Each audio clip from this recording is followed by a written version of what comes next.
Greetings to all of you in this session of celebration for DAE Iconic Week for Azadi Ka Amrit Mahotsav. This whole week is going to be not only very eventful, but also full of new experience to all of us, and we hope that today's program will not be an exception.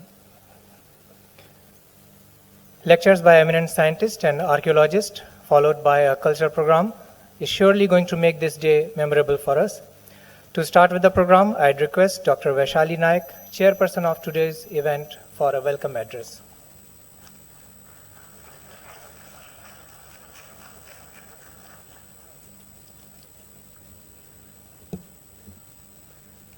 Good afternoon, everyone.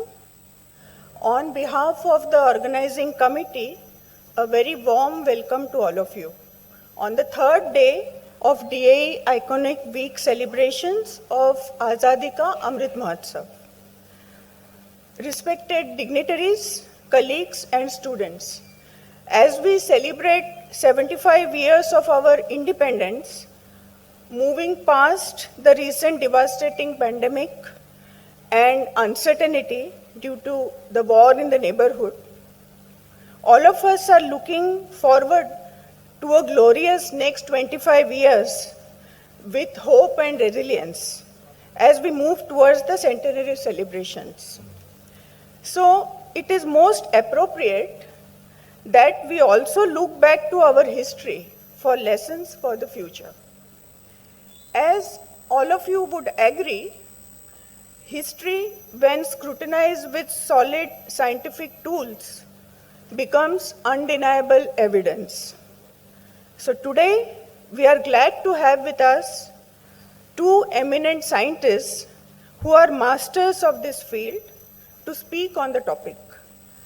Professor Anindo Sarkar, a well-known geophysicist from IIT Kharagpur, and Professor Vasant Shinde, celebrated archaeologist from the famous Deccan College in Pune, will take us through their journey of the Indus Valley civilization.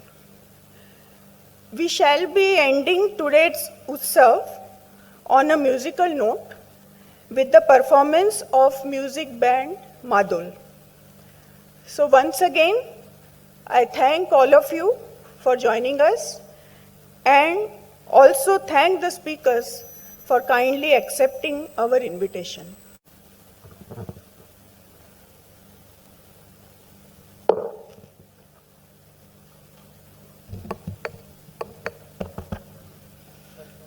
A very good afternoon to all of you. At the outset, I must thank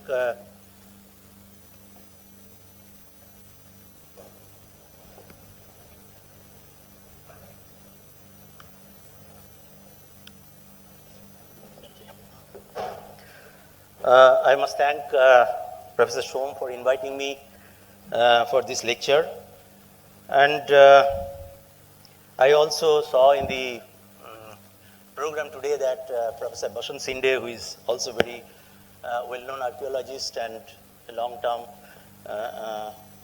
in fact, he's also a kind of collaborator with me. He will also be giving a lecture after this. Now, I must tell very candidly that I am not an archaeologist. Okay, I'm basically a geoscientist, not a geophysicist per se. I'm basically a geologist, and broadly I work in the field of present and past climate change. And of late I have been interested in geoarchaeology. I'll be telling you that what drove me to this field and why I thought that it could be an interesting field to pursue to such a later part of my career. Now, if you look at, for example, the geological time scale, you know that I would be confining to, let us say, only last 2 million years. That is the time when basically the genus Homo appears as a carnivorous scavenger, hunting, gathering started, and then there was a series of evolutionary changes of these homos. For example, the Neanderthal appears, the invention of the clothing, some kind of, very elementary level language, sophisticated cognition. And then it goes on, you have the very early cultivation somewhere between 12,000 to 9,500 BCE, early farming, cultivation of barley and wheat, for which the evidences are found, especially in the Pakistan region and some part of the Middle Eastern countries. And then, of course, you have these so-called Chalcolithic phase starts. Incidentally, you just add around 2,000 years, so 3,700 means geologists, we always want to talk in terms of before present. Archaeologists want to talk about, before Common Era or Christian Era, things like that. So you have the first Mesopotamian writing, Stonehenge construction. If you go to the England, you will be seeing. And then comes very extensively contemporary several old world civilizations, including the Indus Valley civilizations, when the mankind for the first time started building the cities. Okay? And from there on, you enter into the Iron Age, painted gravers, and then you enter into the classical, medieval, and the modern histories. So this time span, that this is a spectacular time span in terms of the events, if you consider. The Earth had developed extensive polar ice caps, which you see today, for example, Antarctic and Arctic ice sheets. And there are also changes in climate in a very major way, okay? And this kind of rapid evolution of the Homo sapiens always provoked people to probe that whether climate had anything to do with this human evolution. Because you must understand that from somewhere here, hunting-gathering system, you go to building the cities, it requires certain evolution of the brains. And many anthropologists have always conjectured that probably climate can be a triggering factor, thereby you accelerate the evolution of the brain and therefore a variety of activities mankind start doing. But this time period, geologists have been studying from a different angles. Purely from academic viewpoint, they were studying it for knowing the climate changes, what was happening here. Okay, for example, I just give one example. This time period, somewhere around 10,000 to 7,000 years before present, we had a very warm Earth. Okay, the relative sea level was much higher, and that is the time when the mankind started, spreading, migrating from one continent to the other, and whole lot of things happen. So geologically, we call this period, the lower part we call it as a quaternary, and the last 10,000 years we call it as Holocene. So that is one driving part, because I have been working in this time scale purely for climate studies over the last 20-30 years. But that it also kind of overlaps or coincide with the human evolutionary traits also led me to probe that why not try to see some of the old human settlements and also simultaneously try to understand the climate from different archaeological settings. So that was one driving, or motivation, you can say, for studying these time scale. The other one is, of course, is a bit societal problem. That if you look at not only in India, if you look at this ancient time, people have conjectured many things. Okay, in the sense that is not only confined to India alone. If you go to the US, there is a lot of people believe that Darwin's evolutionary theory is bunkum and the creationism was the kind of thing, okay? So the India is no exception. For example, you have heard time and again in the newspaper that there are claims or there are kind of quasi-conjecture that India had ancient Indians knew how to construct, fabricate aeroplanes, and aeroplanes in the Vedic age could fly between planets, and the conjectures like that, the Vedas could be somewhere 6000 BC, means 8000, 9000, 10,000 before present. And as just now I have showed you, that was a time period when basically mankind was a hunter-gatherers. Okay, they were living in caves. So the pushing the Vedas to 10,000 years, which is when the language even was not properly framed.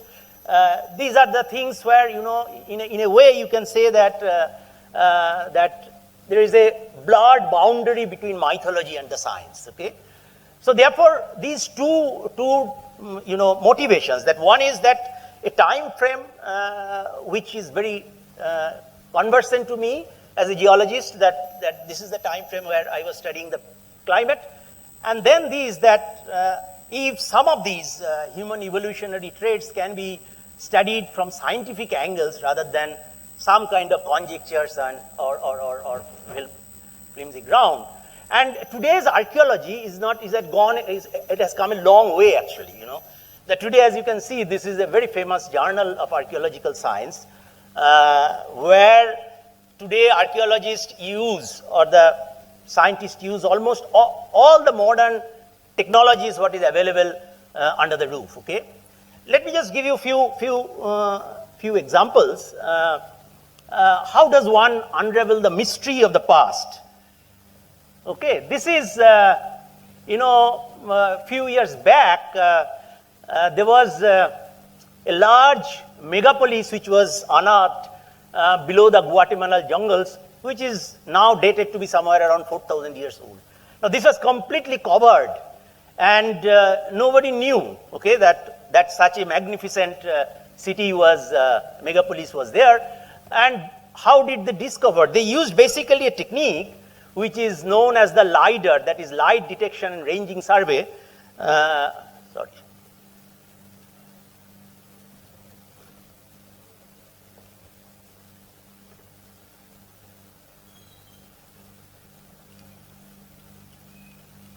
What happened?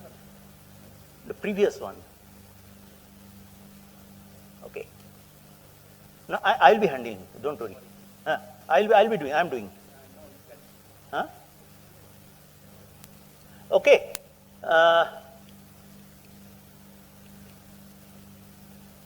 Okay. So this technique is actually used conventionally by geoscientists, geographers who are studying, for example, the landforms, various kinds of subsurface structures which are available in the earth. So this was a standard technology, airborne technology via GPS, which they were using in other fields. And this technology is now being very extensively used for studying what you call the archaeology also. The other one is that these, you know, the conventional archaeological things, that is the excavation as the archaeologists do. This is, for example, the archaeological mound at Dholavira. Okay, as you can see, this was the mound before, you know, excavation, and as they are excavating, they are gradually unearthing the city. Okay, I'll be discussing about this in a very great detail. So, and once they find out such kind of human settlement, they start excavating below. It's a very time-consuming job, labor-intensive job. It requires a lot of money. For example, the Indus Valley city, Dholavira in Gujarat, the excavation they started in 1990, and it went for almost 15 years, okay, to unravel these. So you can easily imagine that in the earlier part of the century, the discovery of the Harappa and Mohenjo-daro, if you go to the history, they took nearly 20, 30 years. Even now the excavations are going on at selected places. Now, what do you do once you find out an archaeological remains? The first thing one would like to know that how old it is. And you utilize very conventional, what you call the radiocarbon dating facility, okay? The cosmic rays are hitting the nitrogen, they are getting converted to 14C, has about 5,000 plus half-life, it gets decays back, and it enters into the food chain. For example, these are some of the carbonized cereal from Indus Valley civilizations, the wheats or the rice which have been completely carbonized. And then these radiocarbon can be measured by accelerator mass spectrometer today. This is a physical research laboratory accelerator mass spectrometer facility, and this has been our kind of backbone for generating the radiocarbon date at different Indus Valley civilization site, okay? The other way, now sometimes one is not that lucky to get, for example, these cereals, okay? You may not get always, okay? So, but still you need dates. So how do they date these? What you get in archaeological remains, like as it is shown here from Sanauli, UP, you also get what you call this kind of potteries, okay? This kind of potteries. You see there is a skeleton, you get this kind of potteries. Now these potteries are made, as you know, today if you go to these, the people who make these pots, you know, they fire it at a high temperature.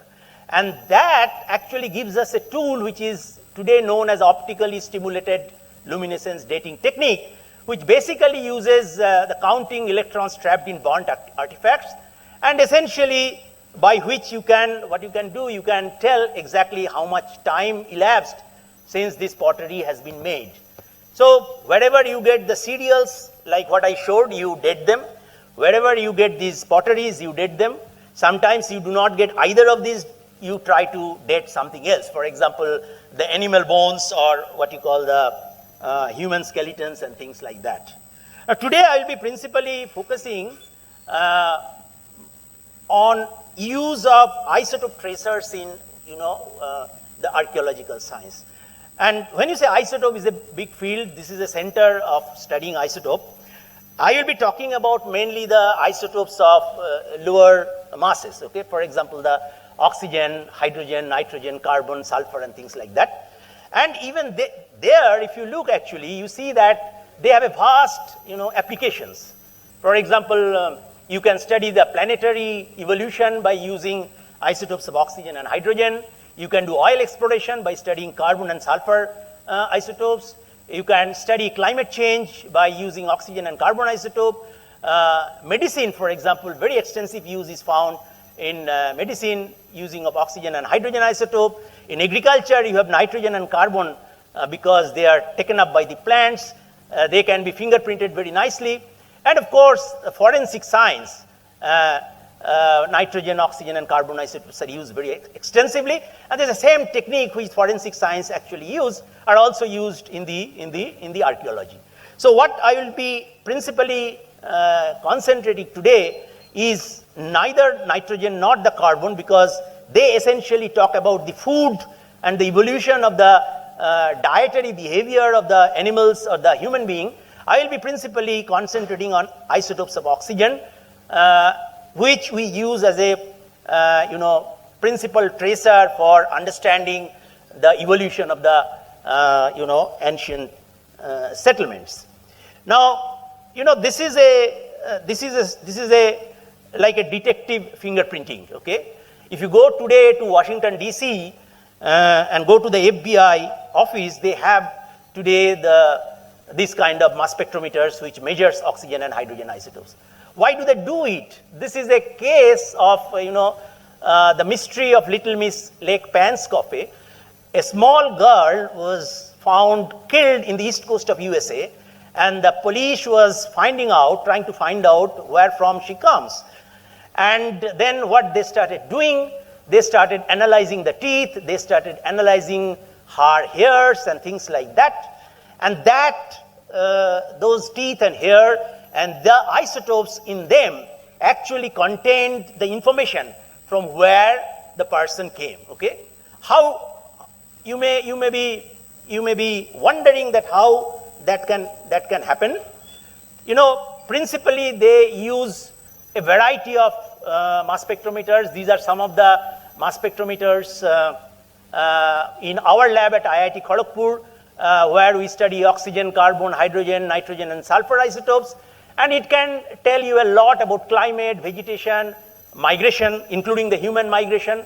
And simultaneously, we also do chronology by using you know, isotopes of varying, you know, half-lives. Depending on your problems, you choose. If you are going back to a million-year time scale or billion-year time scale or planetary evolution, you use isotopes something like this, which is 4.5 billion years old.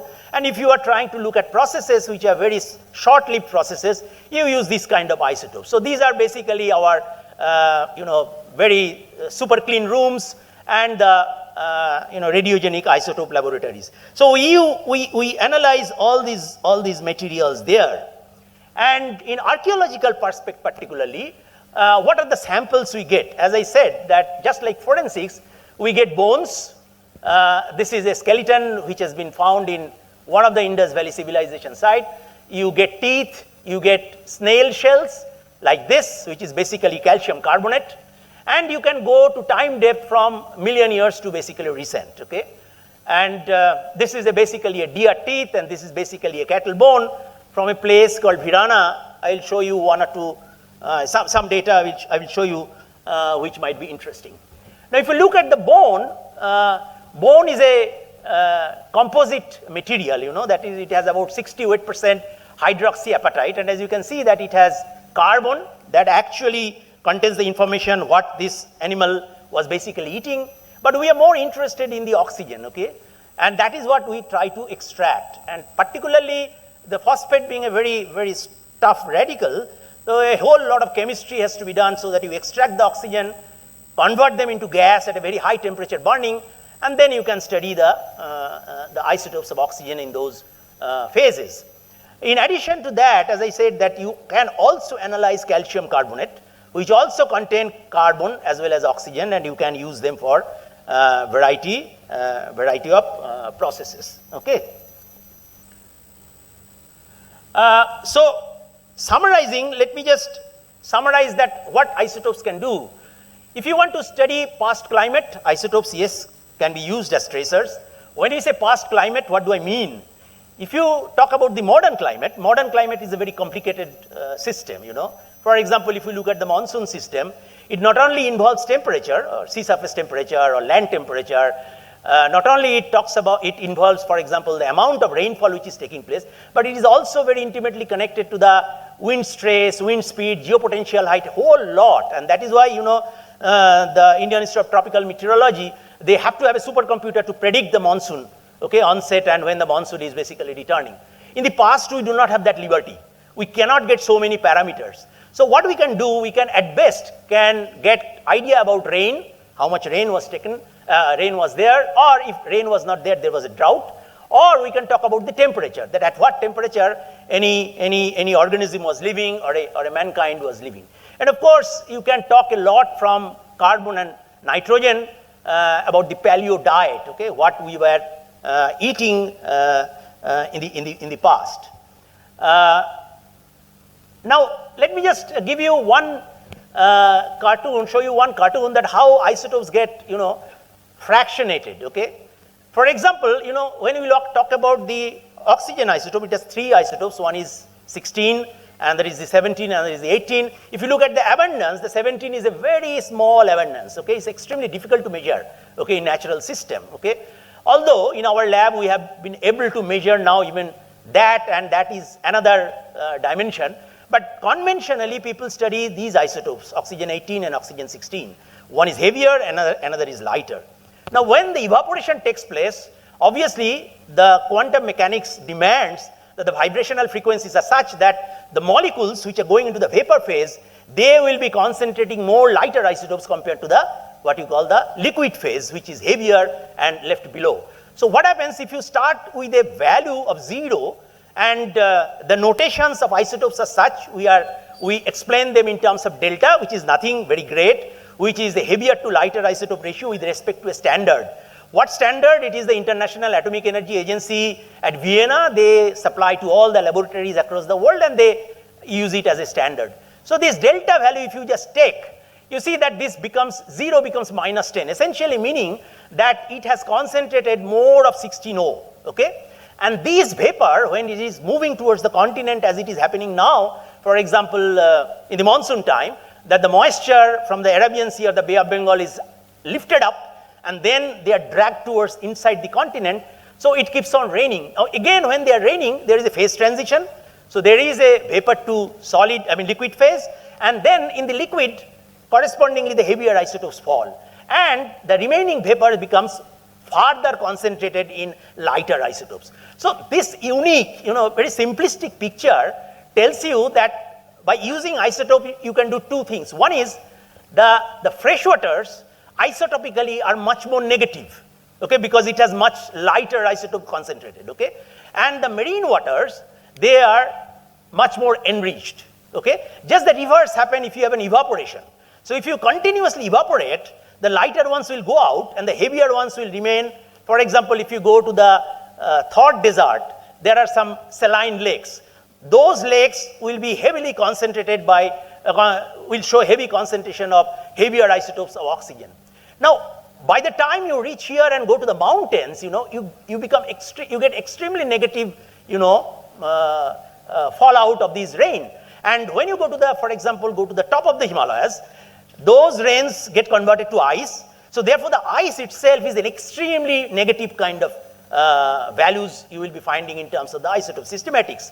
So whether you go to the Antarctic, whether you go to the Arctic, or whether you go to the glacier ices are extremely negative in terms of the what you call oxygen isotopic composition.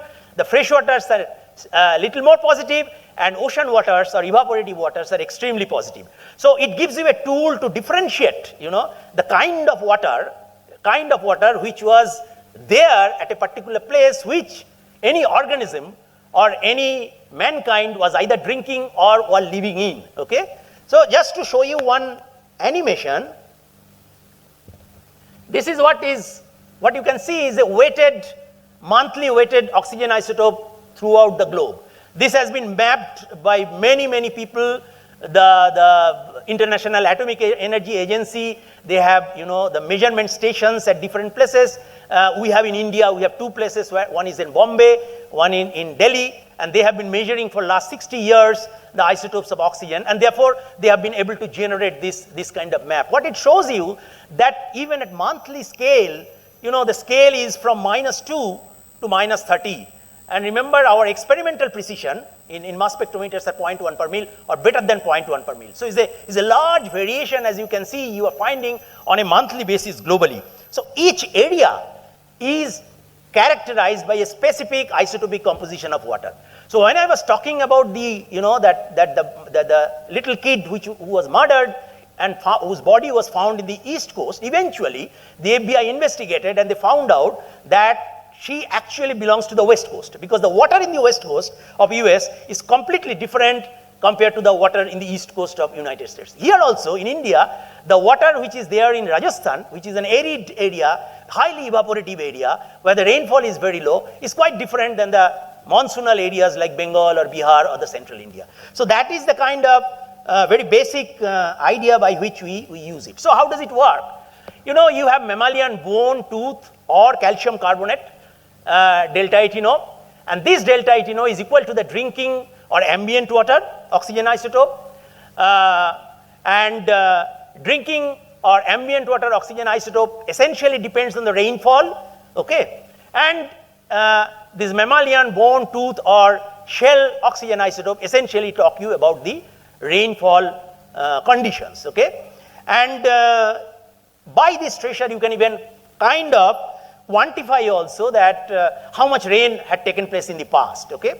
But remember one thing, that when you are analyzing a bone or a skeleton, a man lives, let us say 60, 70 years, a dog will be living 10 years or so. Whatever skeletons you get in archaeological remains, you will be getting a kind of integrated rainfall information at that place over its lifetime. So it will give you a rainfall information for 100 years or 10 years or something like that. But what if I want to know at the seasonal scale, okay, that I want to know that, let us say 500 years back, how the season was like, okay.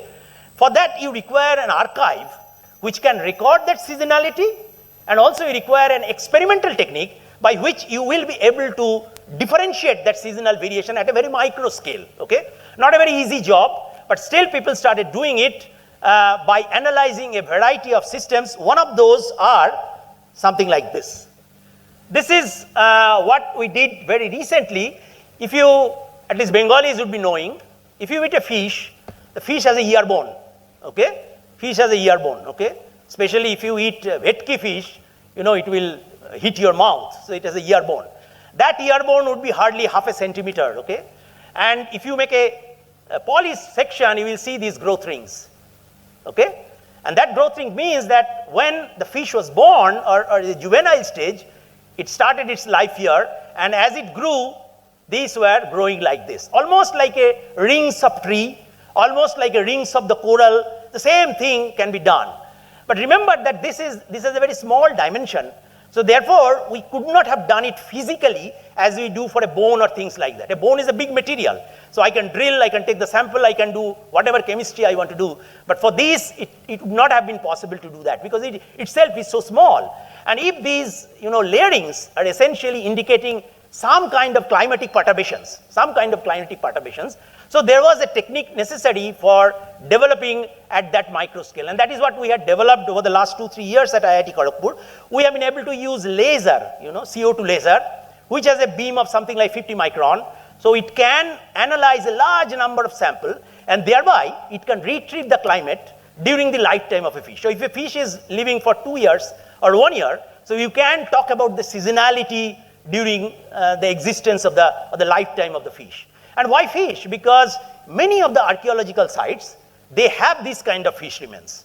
They are typically, conventionally, the fisheries people call them as otoliths, and they are found plenty because the ancient settlers, they were eating this kind of materials, this kind of fishes very frequently.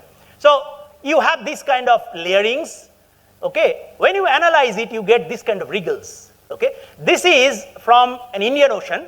As you can see, if you look at the temperature of the Indian Ocean, it varies, in the winter time, 28 degree to something like about 30, 31 degree. So there is a distinct seasonality, okay? You can see that October and so on and so forth.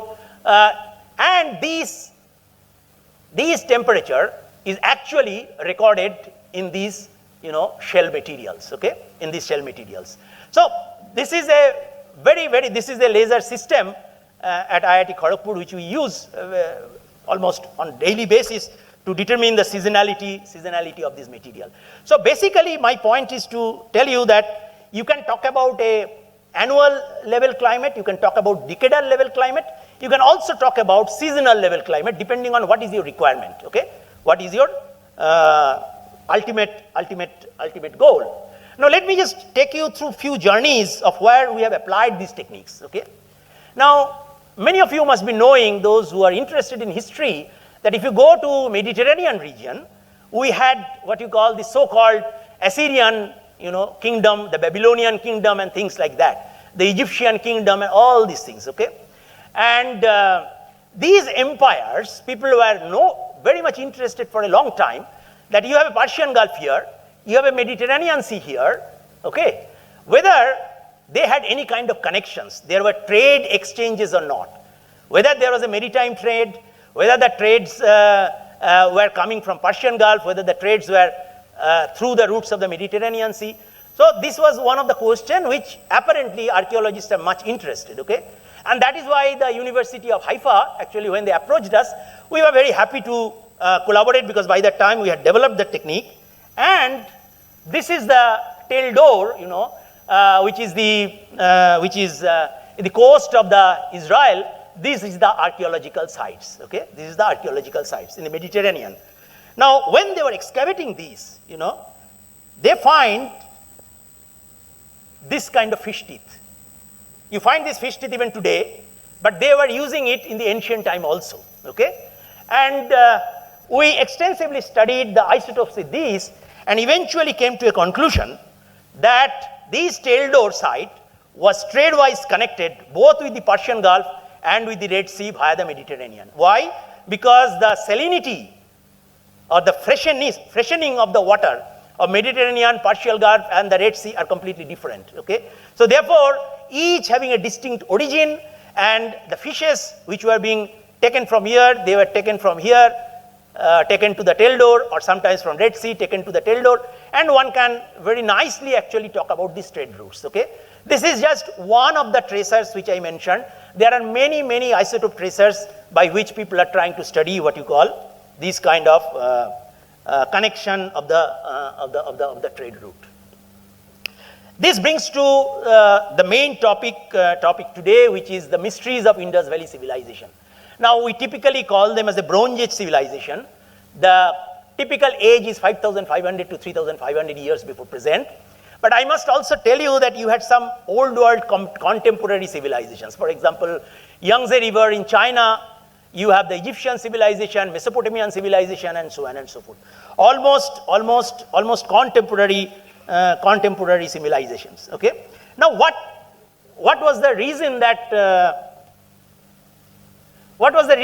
this civilization came into existence, and what is the reason that the civilization suddenly collapsed and disappeared from the earth? Okay. This is a mystery which people have been asking for, trying to probe for a long time. Many theories have come up, okay, last 50 years. One of the theory was the prolonged drought.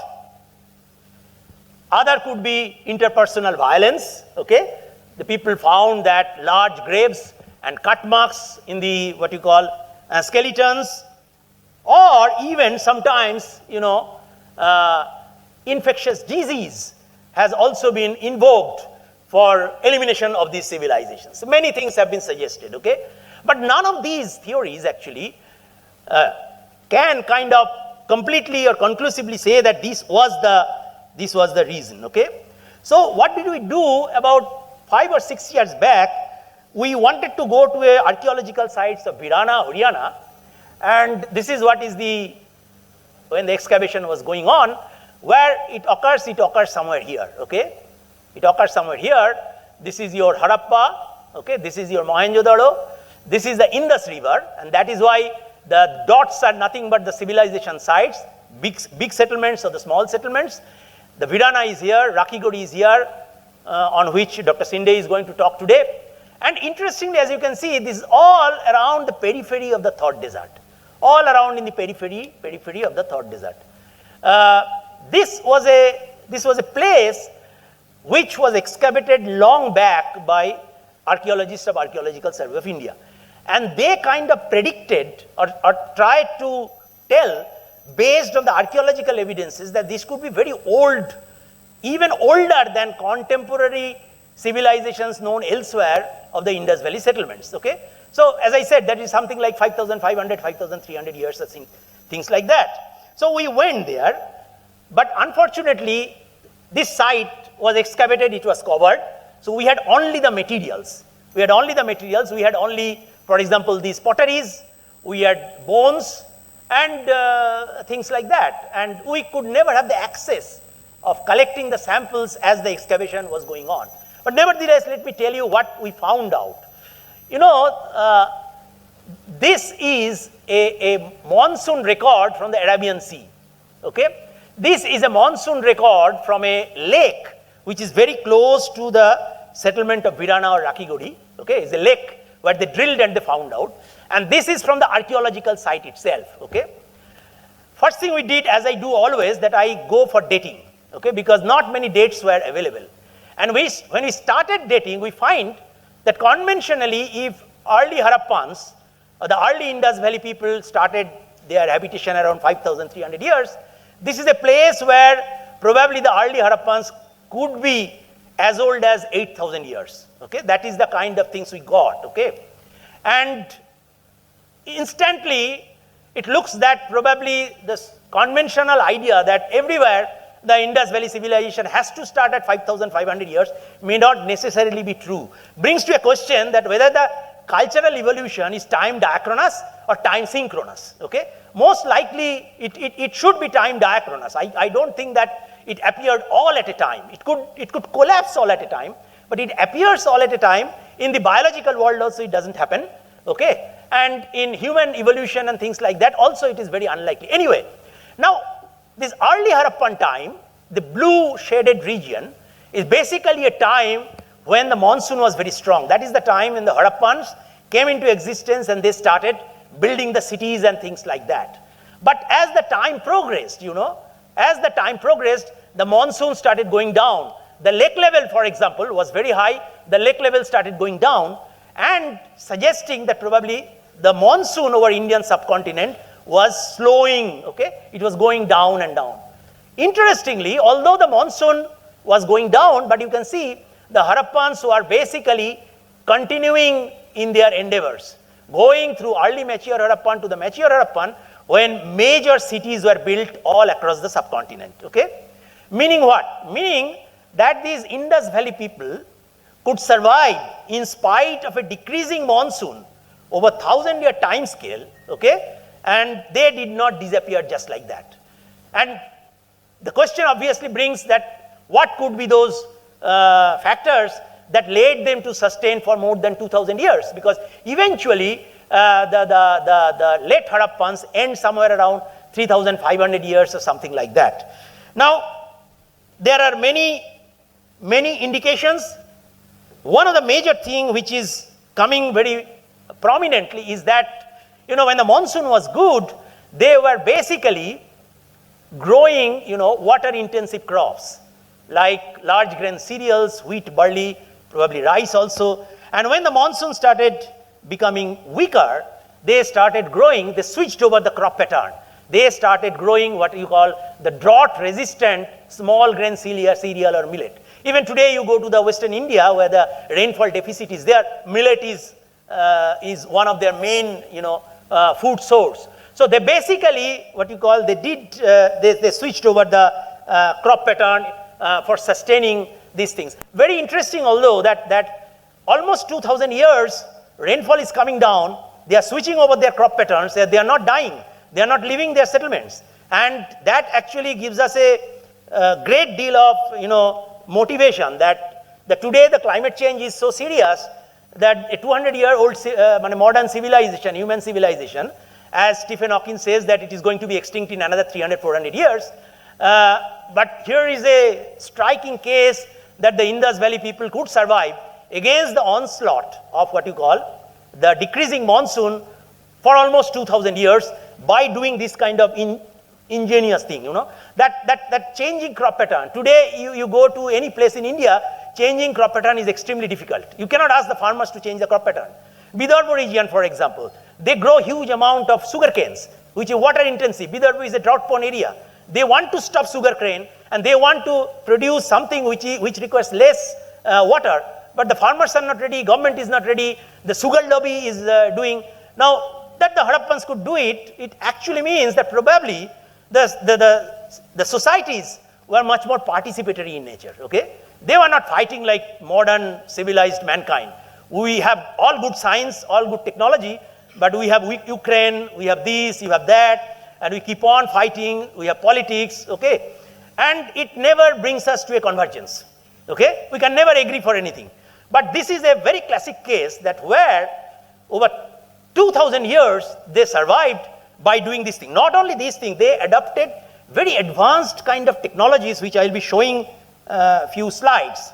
So although that the Daily Mail London was very euphoria, with a great euphoria, they brought that Indus Valley civilization may predate Egypt's pharaohs. I don't personally think that is a very far-fetched as the journalistic, what you call, over-exaggeration, I would say, okay? But notwithstanding that, one moot question had been always bothering me is that for these 2,000 years, okay, they survived, but why did they suddenly disappear? Now, for this, Virana could not give us the answer because we didn't have the samples well into that because it was only mature Harappan and did not have the late Harappans, and after that the Indus Valley civilization dies out.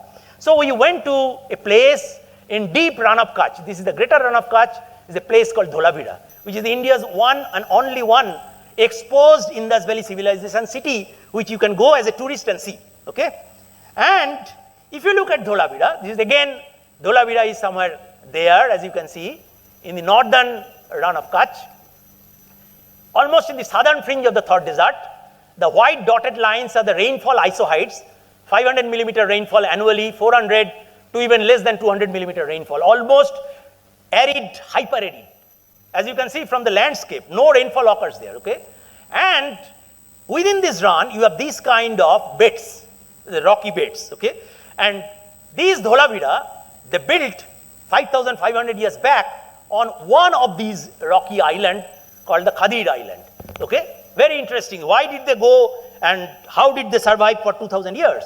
So we went to Dholavira. This is, for example, I will just quickly go through some of the, pictures of Dholavira. This is the fortification wall.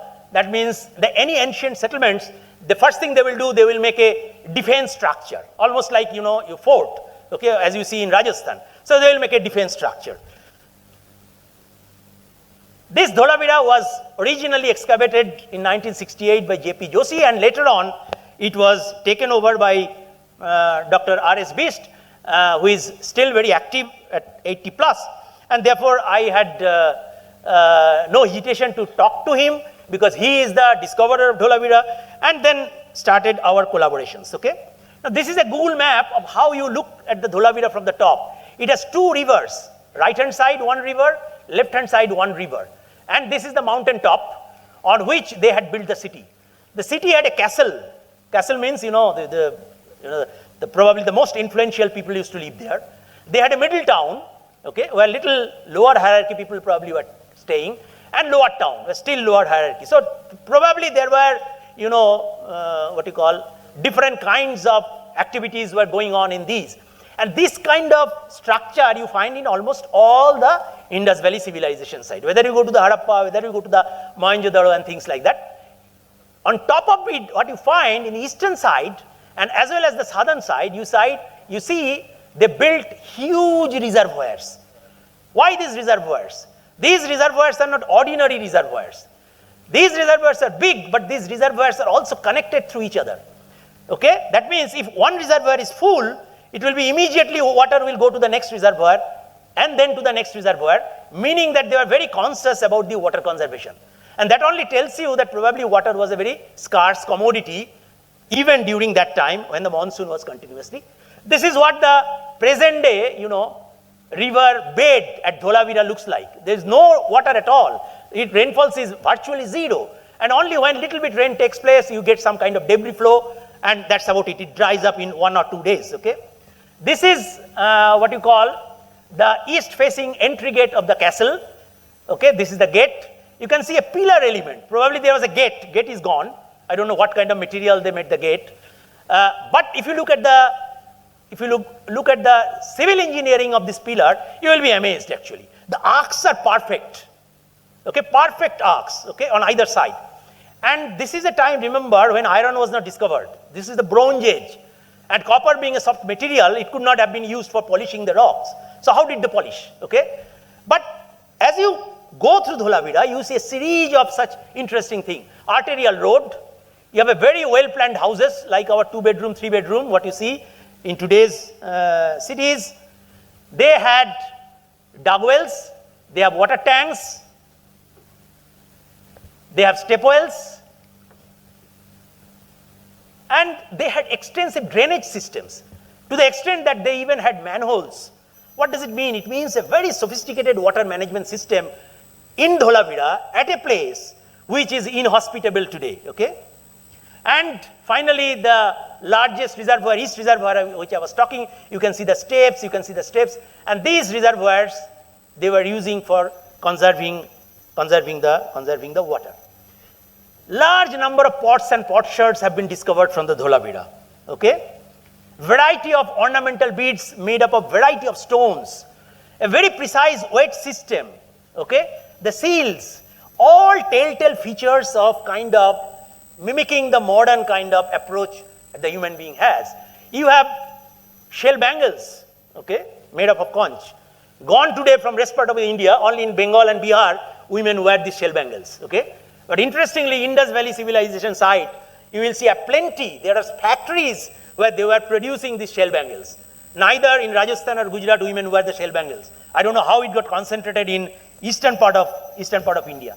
Bronze Age metals, starting from copper crucibles to fish hooks to spearheads, even the gold ornaments, silver coins, and what they did, because these copper ores have various kinds of trace elements like lead, they studied the lead isotopes, okay? And these lead isotopes can tell you from where the copper ores were brought.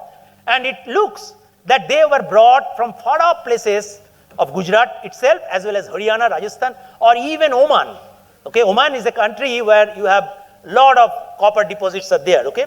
So, there must have been very concerted effort of bringing these ores, smelting these ores, and making this kind of materials. Okay, and of course, the most fascinating thing is the mankind's oldest signboard made in mineral gypsum. Okay, gypsum is a very soft mineral. If you keep it for a long time, it gets decomposed. Okay, somehow it survived, and of course, you have burial mounds where after the death they used to bury, and along with the burial mounds, they also used to give a lot of offerings, after death offerings, and large number of such cemeteries have been found in Dholavira. Okay, now question again is that in the run, white run which they call, why they built this city in the remote desert.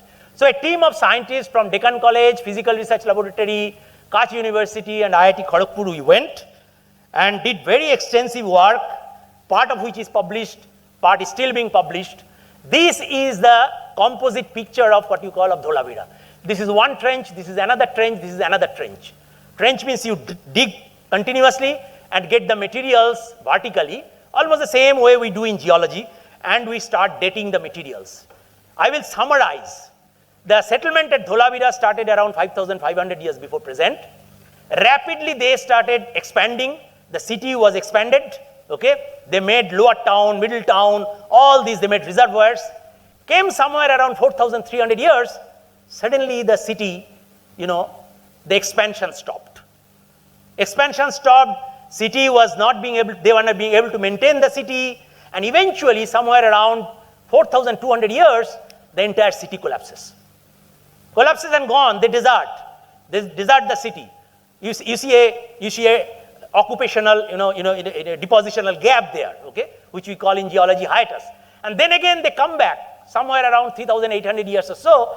But when they come back, those people are very, very primitive. They had no sophistication of these people who are living before, okay. So this was a very startling thing. And we wanted to probe this. Oops, sorry. Now this one, as you see this dating, what I showed here, is basically the Archaeological Survey of India had actually applied to UNESCO, for heritage site. Okay, and as you know that the UNESCO assess whether a particular place will be heritage site, it can be declared or not. So this chronology, I think, helped a lot, and in 44th session of the UNESCO World Heritage on 27 July, the Dholavira was given a status of World Heritage Site. Okay, till date, as you can see the dots, about 1154 such sites are actually there. So what did we do? At different levels, we found out these shells. Okay, seasonality I mentioned. So we started analyzing isotopes and their seasonality reconstruction. Where do present day these shells live? They live like this. If you go to any mangrove, you go to the Sundarban Delta, you go to the mangrove regions of the Western India, you will be finding they are growing today. In Kutch, they were not there today, because Kutch is a desert. So the first thing, conclusion, the occurrence of this means the water was there, some kind of mangrove system was there, and that is how these people were collecting this, mainly as basically the food source. Okay, many places, for example, even today we eat from the supermarket mussels. So these people also use, even today the villagers use these snails. So these people were using them as a food source, and as you take the archaeological materials, they come out from the materials, and then we start studying the stuff. When we study these, few important things we find out. One is that the mangroves were there, okay, seasonality was there, and the monsoon was very prolific, okay. And as you can see here that this mollusk, this is also a mollusk, they grow like this, okay. As they grow up, they grow like this, and as they are growing, these environmental isotopes registers in them the climatic parameters. So it's like a past camera, okay. In the shell there are past camera, and you are trying to find out the seasonality. The most interesting thing what we found out, that okay, there were mangroves, there were freshwaters, probably some rivers were there in the run of Kutch, and these water had substantial component of glacial meltwater. Now, where the hell in Rann of Kutch glacial meltwater will come? Okay, because it is so far up from the glaciers. We kind of reconstruct a picture like this in Rann of Kutch somewhere in the early Harappan to mature Harappan time. Okay, where people were basically collecting these materials, they were eating and then they are throwing, which becomes part of the archaeological remains. But most important thing is that this river water near the Dholavira had substantial glacial meltwater. Okay, we were scratching our head. Okay, it was good that during this good monsoon period, as the this artist to depict that they had a good agriculture, they had a beautiful market and things like that. But then came a massive drought. You remember that I said that around 4,200 years that city collapsed, and monsoon became not only weak, there was a mega drought over 200 to 300 years, around 4,000 years. Therefore, probably there was a resource crunch, water reservoirs were abundant, and eventually Dholavirans were or the Indus Valley people were very resilient over 2,000 years, could not sustain this major drought which is spread over 100, 200 years. Now, two questions have to be answered. As I said, that what kind of river system it was. Okay? The most probable candidate is some distributary of the river Indus that debouched into the Rann of Kutch. Was there any river? You read some of you get in the, College Street or many places this book, Al-Biruni's, Indian travelogue. You will see Al-Biruni when he was moving through Gujarat and Kutch, he mentions that there were rivers in the Kutch. But today there is no river. But when the Indian Space Research Organization people, they started studying the satellite imageries, this is the Indus River. The black colors are basically the riverine paleo channels. Okay, this is the Indus, and this is what the river channels around this is basically the Thought Desert. This is Jaisalmer is here. This is Indira Gandhi Canal. So they named, of course, Paleo Saraswati. I do not know whether it is a Paleo Saraswati or not, but apparently there was a riverine course. Okay, this riverine course was directly coming into the Rann of Kutch. If that is not convincing enough, let us look at a 1746 British surveyor map of Mughal period. Okay, this was a British surveyor or a geographer, H. Moll, who was entrusted, okay, by the Mughals for making a map of India, okay, or India and Pakistan. You see, this is the Indus River. And look at this parallel to the Indus River, there is another river course. This is another river course, okay. What is this river course? This river course today almost is dead. This is the Nara River, okay, like we have a Narmada Canal, Pakistan has given a bund on Nara River, therefore, and they have made a Nara Canal project. The river does not flow anymore and is completely gone. Probably this Nara River was carrying the water into the Rann of Kutch, and around which the mangroves were basically developing during this time. Okay, and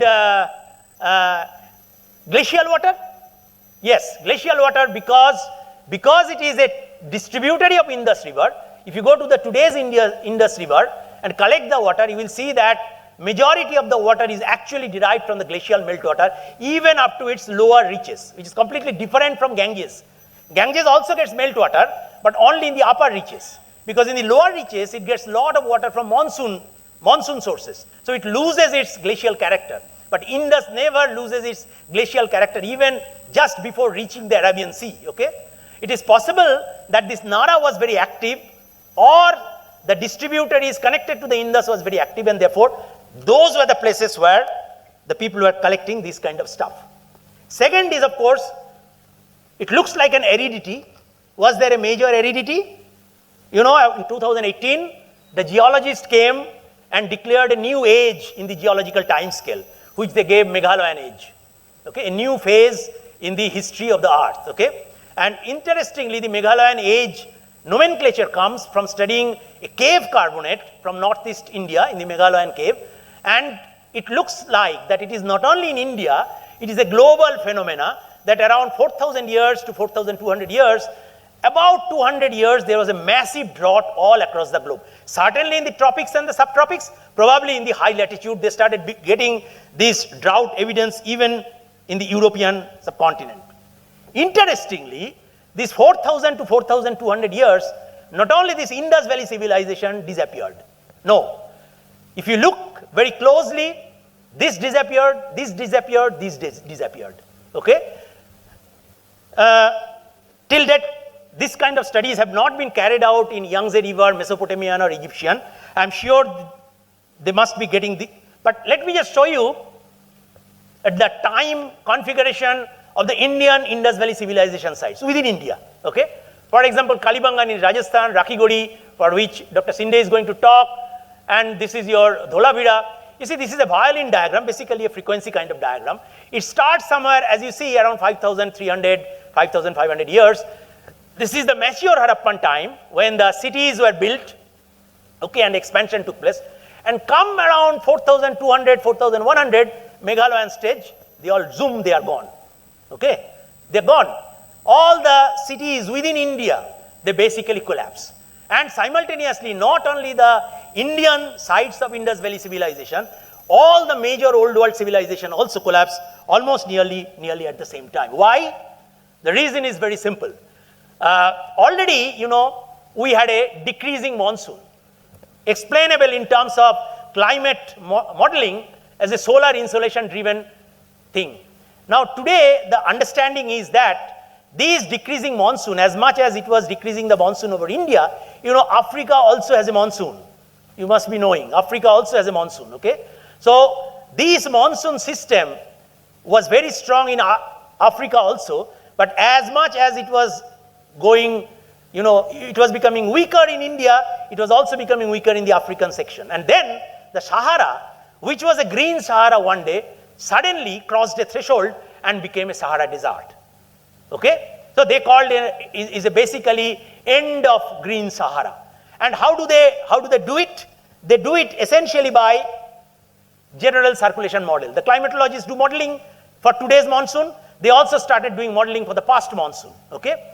And the reason they talk about this mega drought in mainland Southeast Asia is because the green Sahara suddenly collapsed, because, you know, climate is changing not gradually. Climate has a threshold and it will flip over if the threshold is crossed. And this is what is the modern day IPCC is also warning us, that we might think that the climate change is gradual. Okay, Baba, temperature is rising, but you never know when this major flipping will take place. The prediction is that by 2030 to 2040, the tropical biosphere will collapse. If the tropical biosphere, especially in the ocean, collapses, the entire food chain gets haired. Okay? So the kind of evidence which we get from the past has enormous bearing what can happen in future also. As you can see, the IPCC projection shows that the drought and crop failures are continuously increasing. Okay? You are experiencing now the South Bengal has got less than 30 to 40% rainfall than it is today. Not only in South Bengal, it's the UP, Bihar, everywhere there is a deficit rainfall. IPCC also predicts that by end of the century, the temperature of the planet will increase if the business as usual CO2 is there, something like 5 degrees centigrade. It's enormous. If your surface air temperature is 5 degrees centigrade higher, it could cause catastrophe, okay? If we have today hottest day in 20 years one, we will have hottest day probably in every 1 year or 2 years, and not one, even two, okay? It depends on how we control what you call the CO2, or if we can at all control the CO2 emissions or things like that. So in a way, Dholavira presents a classic case for understanding how climate change can increase future drought risk as predicted by the IPCC group. Now, the question is, of course, where the Dholavirans went. So collapsed, but the people who are there, people who are living, where did the people go? Okay? Now, if you look at the settlement pattern, this is the early part, all the red dots. So many sites have been discovered. Okay? You can see that starting from the western part, the central part to the eastern part, everywhere settlements were there. Good monsoon, very nice agriculture, so people were building cities and the suburban areas and things like that. Come, in the what you call late Harappan, when the monsoon became weaker, you see majority of the sites are abandoned, and they started moving in the eastern side. Okay, they started moving in the eastern side. Okay, why they were moving in the eastern side? Because the monsoon, over a century time scale, monsoon slowly retreats. Even today, for example, as much as monsoon front moves from south to north, it also retreats. Okay, so that is why we get monsoon till, for example, even in the beginning of October, okay, which we call the return monsoon. The same thing happened over a large scale also. The intertropical convergence zone, which drives the monsoon, okay, it slowly was retreating. So when the western part was unlivable, the eastern part was still livable. So probably they were migrating towards the eastern side. And we indeed found in the deep run of Kutch, you can see in the desert, these sand dunes, you can see the settlements. And the settlements age somewhere around 3,200 years, 3,300 years. And this is the time when advent of iron working comes. These are the site very close to Pakistan border. One cannot work there without the help of Indian army. Okay, very inhospitable place. But you can see they had built up small settlements. Okay, all these settlements, what we found, have iron nuggets, iron materials. So after the collapse of the Bronze Age, the ushering of the Iron Age is there. So in a way, one can say that it did not really collapse. Basically, following the Indus Valley civilization collapse, there was a massive migration from the western side to the eastern side. Okay, so again, journalists in euphoria, they started telling that Gujarat Harappans were the first climate refugees, and probably they indicate kind of warning which can happen in finding. In Gujarat, the early Iron Age settlements are not there. Okay, there is a time gap somewhere from 3,000 years to 2,500 years, and the earliest one found around 2,600, 2,700 kind of things. Okay, in Indian history, this period is actually known as a Dark Age. Dark Age means a period about which we do not know much. I think this is a period when massive migration was taking place in Indian subcontinent, within the Indian subcontinent. But outside the Indian subcontinent, I'm not expert of genetics, but I just quote one line from Professor Varghese Narasimhan's paper in Science, The Formation of the Human Populations in South and Central Asia. We reveal a parallel series of events leading to the spread of steppe ancestry to South Asia, thereby documenting movements of people that were likely conduits for the spread of Indo-European languages. Now, I must tell you, I must also caution you that this is a highly contentious issue, so I will not, because it's not my expertise domain, but the map they give, look at the timing, somewhere around 3,300 years BCE, which is the kind of Karim Shahi, where we got the Iron Age settlements, southern Thought Desert, is almost a similar time.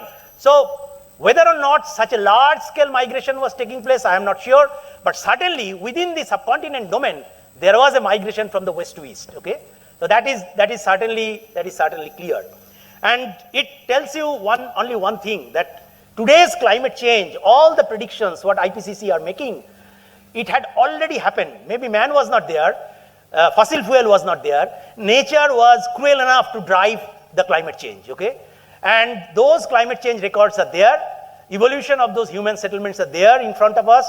Whether we, learn from it or not, that is to us. And it is also to us whether these 200 years old modern civilization will survive for another 2,000 years or not. If you believe Stephen Hawking, he is a doomsdayer forecaster.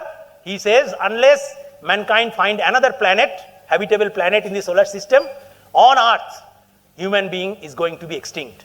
The very famous statement of Carl Sagan that extinction is the rule and survival is an exception. Okay, so I would stop my talk here today. I just would like to give some thanks to my collaborators from ASI, Professor Beast, from PRL, Deccan College, Kutch University, Calcutta University, and a host of undergraduate and graduate students of PRL. And we got a lot of funding especially from Infosys Foundation, DST, CSIR, and so on and so forth. And we had a host of institutes which we have been collaborating. And I must tell you that this is such an inhospitable place. Without their help, I just could not have put my footprint there, okay? So thank you very much for your patience. Sarkar. Thank you, Professor Sarkar, for giving a very brief insight into this specific topic. So I think one or two questions. Yeah, quick sure, questions. sure. Yeah. So any one or two quick questions, please. Yes.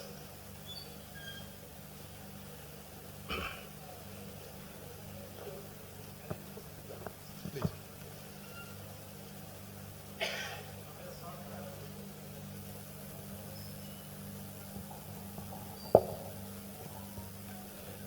Professor Sarkar, thank you very much for a very illuminating talk, extremely interesting. I was wondering, the present day, I mean, you uttered a warning about present day, about global warning and how we can face the same fate and possibly move on to the path of extinction. But at present we know that it's global warming that's anthropogenic, that's caused by carbon dioxide in the atmosphere, that's man-made. And obviously you mentioned that that was not the case during the Meghalayan stage. And I was wondering, we know that there are several other reasons for sudden climate changes. One, of course, is Milankovitch cycle. The other is, of course, change in ocean current patterns. So has there been any study on those things to find out what really caused this massive climate change during the Meghalayan stage? One of the thing I mentioned is that the Nature paper which I mentioned, Nature Communication, they try to do climate modeling. See, what they do basically, climate modeling, they tweak with the parameters. So they will change CO2, they will change sea surface temperature and all. And so what they found out by tweaking the modeling, that probably the solar radiation suddenly was stopped, okay? Then they started looking at the records of the Sahara climate, okay, for the local lakes and all. And those climate shows that there was an abrupt shift in climate. And when they match their modeling study, they probably tell that that if you suddenly collapse, you have a low monsoon, your vegetation is decreasing, but climate does not, as per their modeling, the climate probably behaves like a switch that suddenly it flips over, that there is no going back again, okay? There is no going back. So the Green Sahara collapses. So what you do, you expose the bedrock. So you have a huge amount of dust. So the dust goes into the atmosphere as aerosol. So you cut off the solar radiation. The moment you cut off the solar radiation, this Hadley cell which drives the atmospheric circulation becomes weaker. This is one of the mechanism. But till date we do not know. This is the only paper which has come till date. We are working jointly with IITM Pune and JNU climate modelers because the problem is that in India, very few people do past climate modeling. Most people work on modern climate because they are interested in modern monsoons, okay? So, but I think slowly it is developing, and I think it's a very, very important field which will come over. But one thing IPCC, even based on the modern modeling, they have suggested that already there are a couple of papers in Nature that shows that don't think that the climate change is going to be global. This will be catastrophic change. And catastrophic change means, you see, for example, the melting of the Arctic ice sheet. Okay? We know for last 20 years it is melting. Okay? About 30 to 40% have already melted. Now what they are telling that don't think that it will be that spread. It will come a day when probably 70 or 80% will melt in a very short time. So that is what the danger is actually in climate change, which common people of course will not understand. Even the politicians don't understand actually. Okay? There are many politicians, even Trump does not believe in climate change. No, it is what they're telling that is not a solar event. The solar radiation was going down anyway because of the Sun-Earth orbital geometry change, which is known, which as I was telling in the Milankovitch cycle. So you had a monsoon decline, as I showed, right from the, when the Harappans were building, monsoon was going down. Otherwise, in Dholavira, when they built such a beautiful city, why they would be so cautious about the reservoirs? Why this is the sudden? Because the climate entire system probably switch over. It flips. It suddenly flips. Okay. Okay. It collapses in one day. So any other questions? Yes.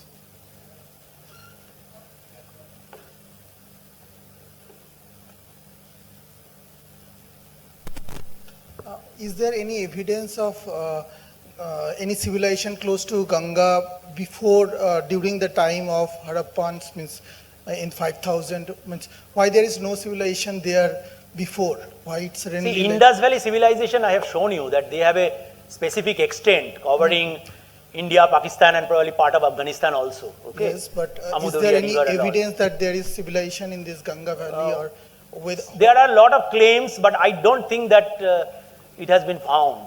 Okay. But I mean, what is the Professor reason? Shinde is there; he will be able to. If the Ganga means river is already there, why not people were staying over there? But suddenly, like towards this time, they start shifting towards that, not before. I really do not know why is it so, but basically this civilization grew along the river Indus. Okay, and the simultaneous civilizations, as I said, Mesopotamian, what they call the Fertile Crescent. Okay, so these are the places they had actually developed. Around the Ganga, at least there are no archaeological evidence to show that such old civilizations are there. The cities as old as 4,500, 5,000 years, cities in the Ganga plain, I don't think that kind of evidence actually are Is there. Ganga came later, means like during that? These are some questions which is very difficult for me to answer. I really do not Okay. know, because archaeology is a science, you know, Okay. you have to do a Next lot of question. things. I have a question, but it's not related to directly this. A little bit away.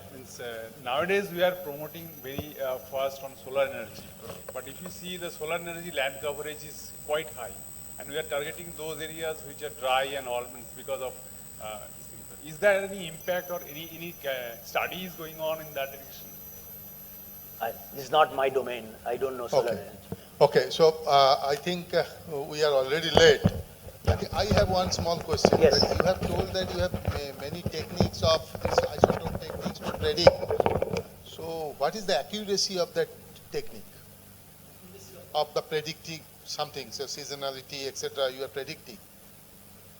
No, I did not predict. I only retrieve the events which have already happened. Already happened, but you are retrieving, but what is the accuracy? Suppose you are telling that it is 4,200 years back Of the age?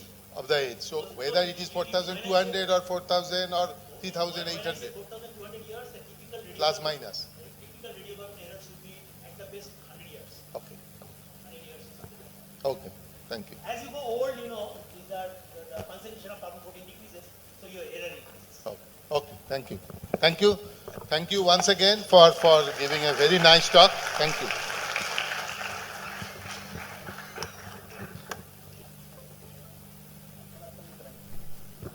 So please have a seat.